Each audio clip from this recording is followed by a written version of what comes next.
welcome to History Through Fiction, the podcast. I'm your host, Colin Mustful, and today I'm delighted to be joined by Jill George, author of The Light Among Us, Illuminating Darwin, and her newest, A Hopeless Dawn. Jill, thank you so much for joining me. Thanks for having me, Colin. I was hoping you could just start by telling us a little bit about your newest novel, A Hopeless Dawn. Maybe just give us a brief synopsis of it. Sure. Well, the essence of any good fiction is a mixture, a weaving together of fact fiction that fills in the gaps where we don't have fact, and some suspense and maybe a little romance. And that's what I've done here with A Hopeless Dawn. It's based on this masterpiece painting by Frank Bramley. And you see in the painting, a bereft woman is leaning and laying down on an elderly woman, and there's an open Bible, and her hand drifts over to the open Bible as if seeking solace. So the painting is about a devastating loss of her husband, betrothed, what have you, in a fishing accident. And I looked at the painting at the Tate, London, and I thought Cornish women were a lot stronger than that. And there's a lot more to this story than is meets the eye. And so I decided to write a story whereby this woman is involved in um, a heated love triangle. And she, in fact, possesses some folklorish like qualities where she can anticipate or hears messages, um, premonitions about what will happen. And she's hearing messages about the legend in this painting, which is um, called A Hopeless Dawn because the legend is of Port Quin, England, and Cornwall, that 30 boats go out in 1841, and because of a storm, only 5 come back, leaving the town destitute. So I tell the story of how Effie in the painting um, overcomes the barriers and works through with her grit and her family, and makes sense of her love triangle and finds herself in the midst of all this melee. I think that's really fascinating that you're able to see a painting like that and pull a story out of it and then able to connect it to historical events like that storm. You use your main character, Effie, to tell this story, but I'm curious, was Effie purely fictional or who was she based on? So Effie was the name of the model in this painting. Effie Reynold James was this woman's name.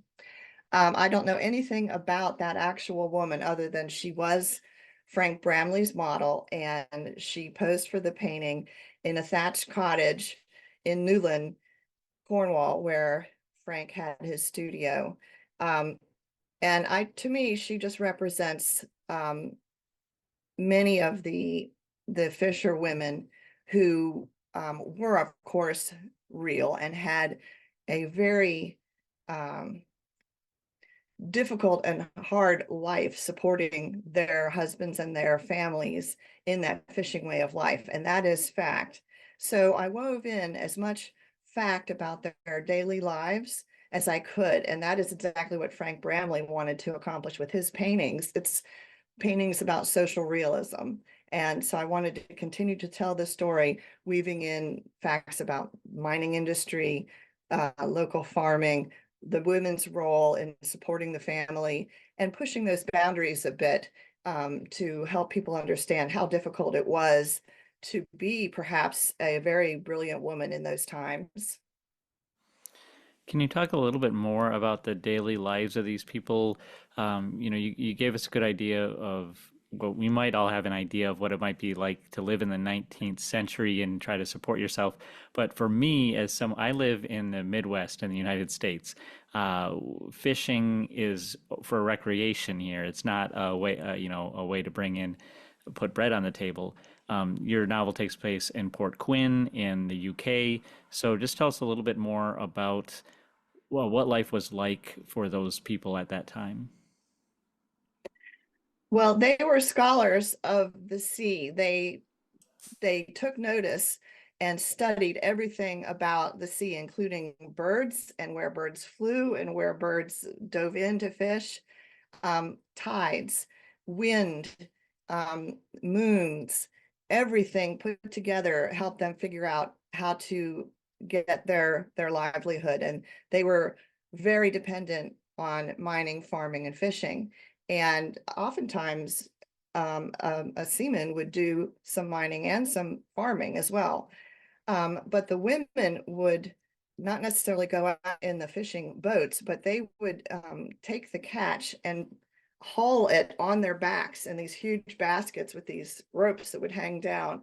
And their arms were very sinewy from holding onto the baskets and lugging them all the way from the ships all the way up to um, the quay, where they would then be met by, or even up to the roads where they would be met with sellers with wagons and would take the fish then on to other bigger towns. So the women did that. They also knitted together the nets. They repaired nets. They would make lobster pots out of twigs and vines, very intricate lobster pots, and would set them, bait them, and haul in the lobster. Um, but on top of all of that, they really had the job of worrying and consoling their husbands when the catch was thin. And in these days, the fishing was becoming thinner and thinner. The fish outsmarted the fishermen. They moved to different spots. And as more hungry mouths came along with the railroad, the supply dwindled. And that was a major role for women, was to help do the worrying and help keep the family together. Well, can you continue to talk more about the role of women? Because that's a major part of this story, is Effie's kind of fight for her own independence and making her own decisions. So why did you include that as a part of the story? And how were women treated in this community at that time? Well, I write, my whole purpose in writing is based on some poems by Amanda Gorman. She's a young woman who talks about um, some freedoms and equalities that all people should have, and I really admire her work. And as I heard her speech at the inauguration, I decided that I wanted to leverage history to tell the stories of overshadowed women and the men that supported them, and that's what I've been doing in the books that you mentioned at the beginning of the podcast. And so in this time, women in general had, not just in Cornwall, but women anywhere, really had such limited roles. You couldn't own property. You were property. And I explained in the book that Effie, as a child, was her father's property. She couldn't hold a job other than, net minding. She most likely had very limited reading ability. Um, she, you know, her job was to marry and hopefully bring in some income by marrying someone with some wealth or some status or some land. Um, there was really no opportunity for her to, she had no money of her own. There was no opportunity for her to get educated.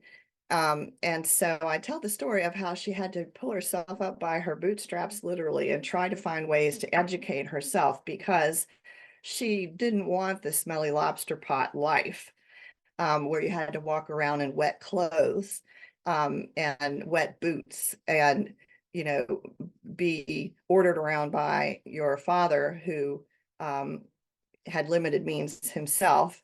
And there are often many children and lots of illnesses, and times were very, very hard for these people and many others. There was a lot of starvation and a lot of death, and um, Effie tries to find a way away from that seafaring life into a better life where she can learn to read and be more of a educated person, to follow a bigger calling around her interest in health and improving folks' ability to fight off illnesses. And so she finds ways to do that.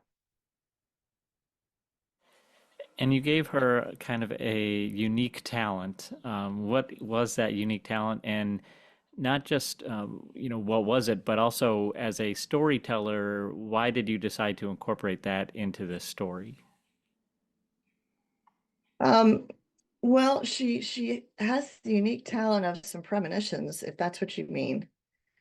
And I decided to include that because Cornwall is famous for its legends and storytelling in and of itself.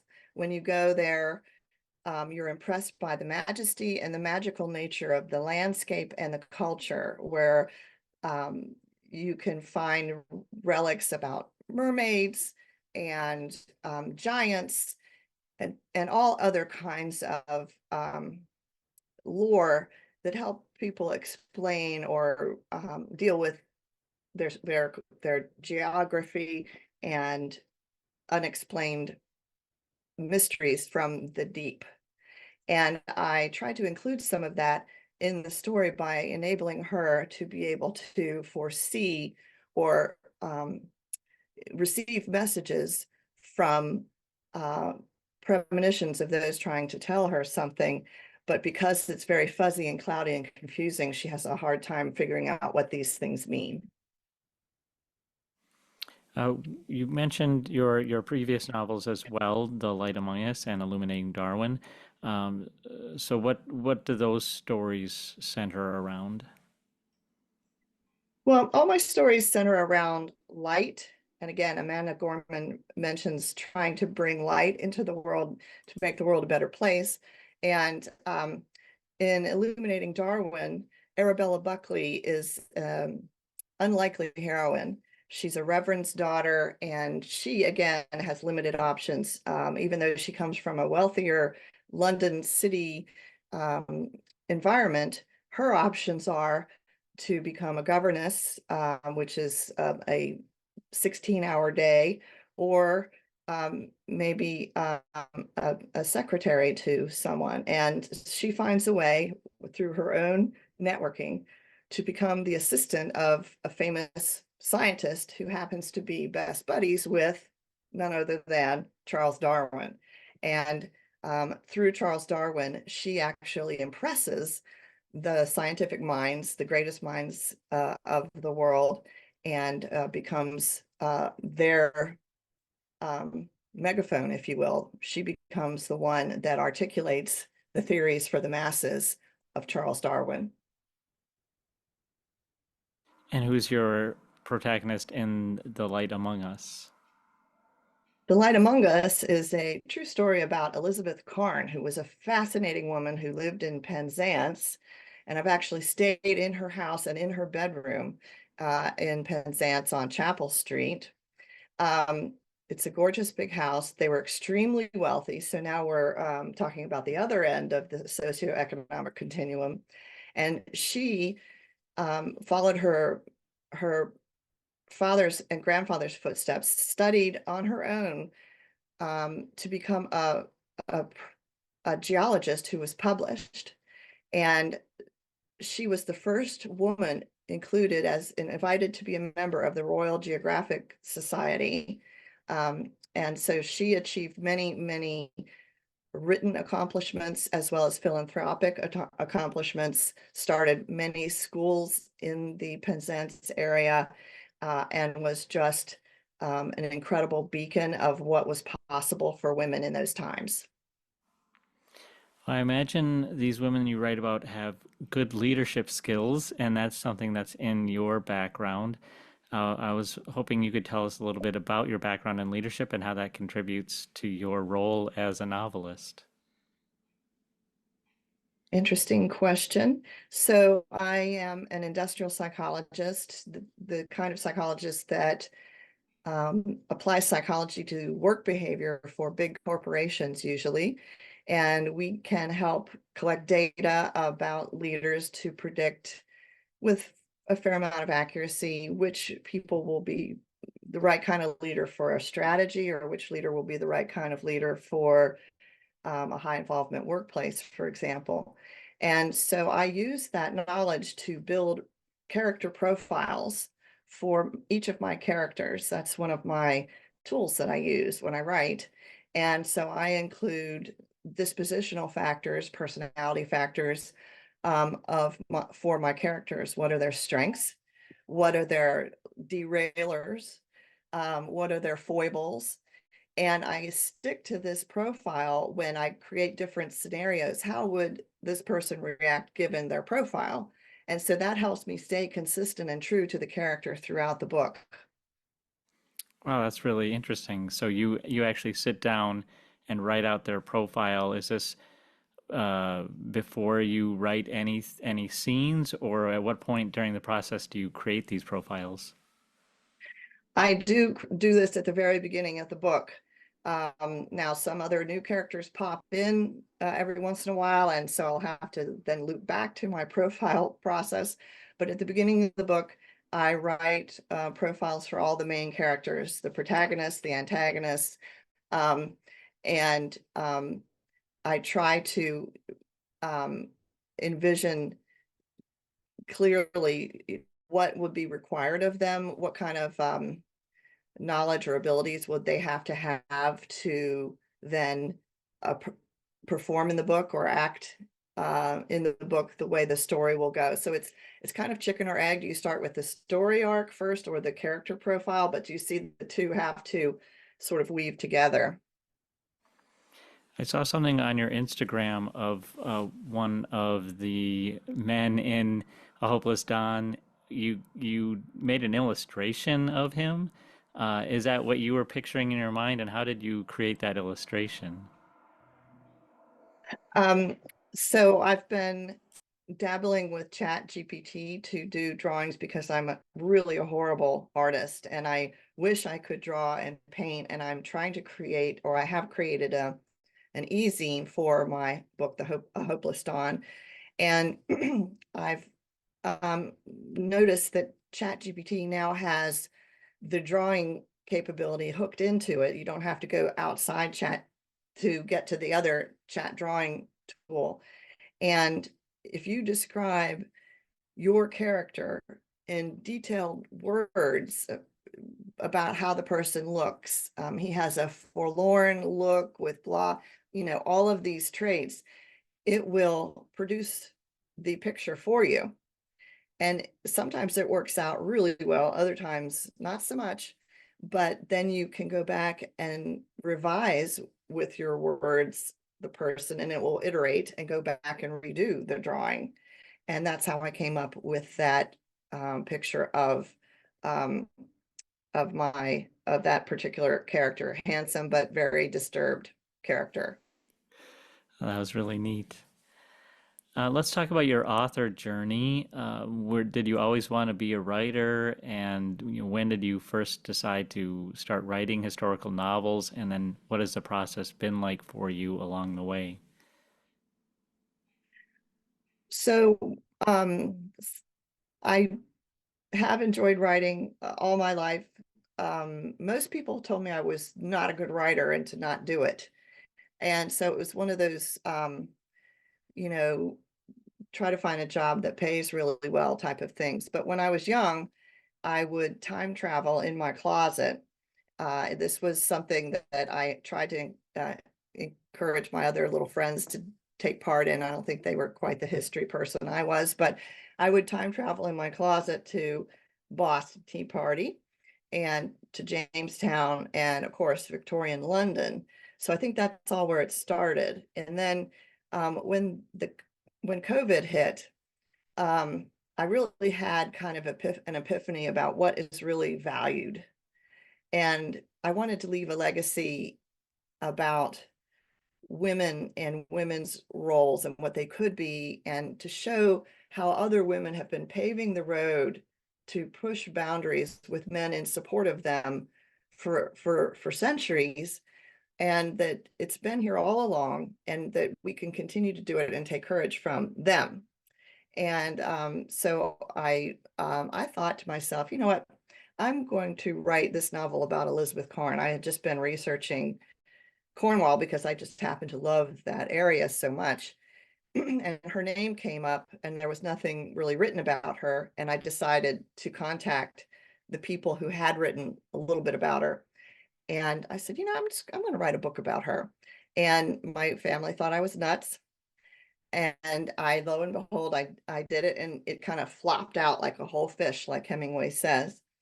And I found that, all my life working as a psychologist, I had been at my computer so much, writing proposals and writing whatever, that the writing was really easy.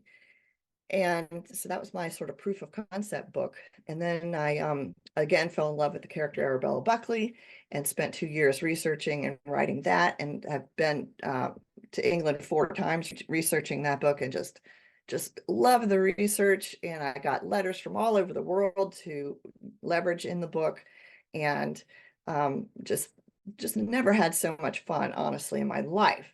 And the writing process is lonely. It's me and my computer and my dogs, who are my writing companions. I mean, so this, me talking to you is a big deal, because it's not necessarily the old life that I had, where I was talking to people all day long, night and day kind of thing.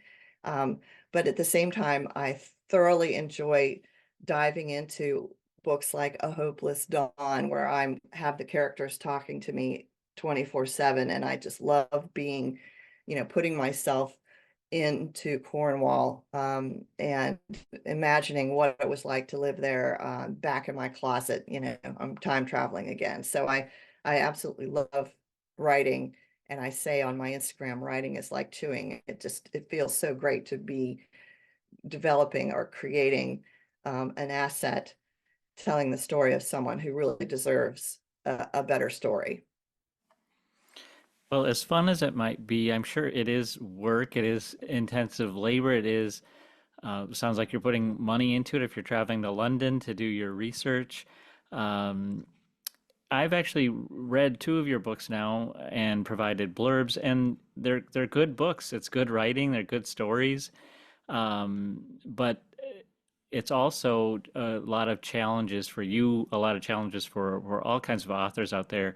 So can you talk for a moment a little bit about what it's like to then put these stories out into the world, to try to find a publisher or to publish it yourself, and I guess what it means to kind of transform all of that fun and storytelling into something of more of a business and trying to reach readers.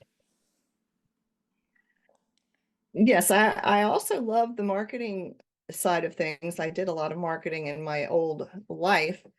Um, but I tell you, it is a struggle to um, put your book out there, because you feel like you're kind of talking to yourself a little bit. But it's so fun to share these little pieces that you've made and stories that you've created, that I just really don't have the patience to get involved in the entire big publisher process. Um, it just takes so long, the querying process, the the potentially showing your book around to get it purchased. I mean, just that whole thing just takes so long for me. So I would much rather get right to the readers directly, online, via, self-publishing. So to me, you either pay up front or you pay at the end. And um, traditional publishing is kind of a, you're you're you're not you're sacrificing. Sorry, being attacked under my table by a cat at the moment. You, you're in self-publishing, you might pay up front, but you get more later, because there's no agent, there's no, big bookseller to take some of your profit. And conversely, traditional publishing is the opposite. And you probably get wider viewers, of course, if you're lucky enough to win that kind of lottery ticket. But then you have less control, and I like my story. I think I'm the one to tell my story. I think I'm the one to create my covers. And I just like having speed and control of the process. So I think self-publishing is, there's a reason it's growing. And it's because, that's the way people are finding to get their work out there faster. So, speaking of getting your work out there faster, that makes me think that you must be working on something new right now, even though Hopeless Dawn, as we speak right now, isn't quite out yet, but will be when this April. Yes, early April, Hopeless Dawn will be ready to go. I'm very excited about that because it's a change for me. It's more fiction than fact. So Darwin was more of a completely factual book, and A Hopeless Dawn moves more towards a little bit more fiction side. And so Hopeless Dawn is also the name of the series of the books. So A Hopeless Dawn, the book, is the first book of the series. And the second book is Everyone Her Own Tale. So I'm basing each of the subsequent books on additional Frank Bramley paintings. So Frank Bramley also has a social realism painting called Everyone His Own Tale. And I am obviously changing the um, title to reflect more of a woman's side of the story, in that Effie continues on her journey, relocates to a bigger town, and carries on, but continues to have some of the same rivals, some of the same challenges, and has to fight her way through the social class system as she carries on. I love that. That's a fantastic idea for a series. Thank you. Well, Jill, it's been a pleasure to talk to you. We emailed quite a bit, so it's been nice to talk to you, even if it's just over Zoom. And congratulations on your newest novel, A Hopeless Dawn. I wish you all kinds of success with it. Thank you, Colin. Thanks for the really thoughtful and provoking questions. I enjoyed it so much.